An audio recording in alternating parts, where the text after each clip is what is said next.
Несколько сел Очимчирского района пострадали ночью 13 мая из-за непогоды. Обильные осадки спровоцировали выход рек из берегов, вследствие чего существенный ущерб был нанесен селам Кындык, Джгярда, Ктол, Араду, Атара и Гуада.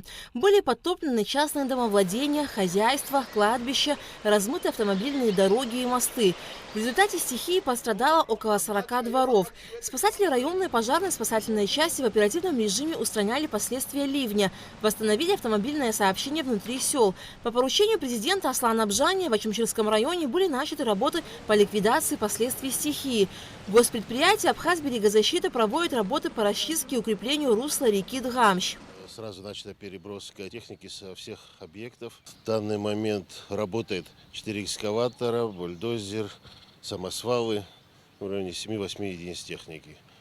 В тот же день, когда произошло наводнение, в тот же день мы перекинули 3 единицы техники, остальные на следующий день, остальную технику тоже перекинули. На данный момент мы работаем на участке, где смыло дорогу, исправляем направление русла реки.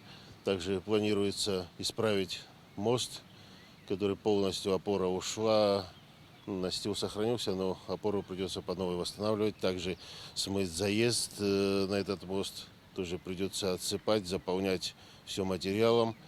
Следующий ниже мост также левобережный заезд полностью смыт. Где-то в районе 30 метров от моста полностью теперь русло реки. Надо будет восстанавливать заезд и защищать опору.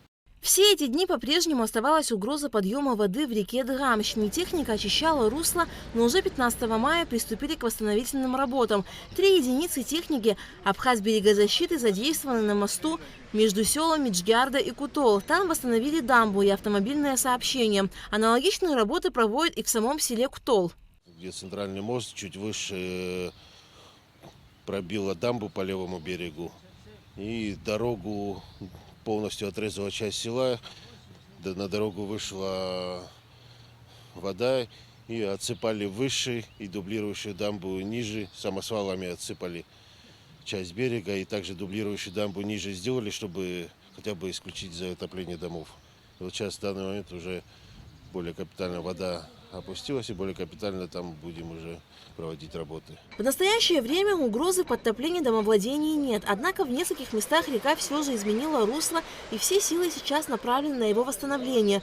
Параллельно Черноморэнерго проводит работы по восстановлению электричества. Порядка 30 семей села Джгярда 3 суток оставались без света. Энергетики восстанавливают опорные столбы и линии электропередачи. И уже к вечеру планируется возобновить энергоснабжение. Алика Трапшаляс Курсая, Анатолий Маланья, Абхазское телевидение.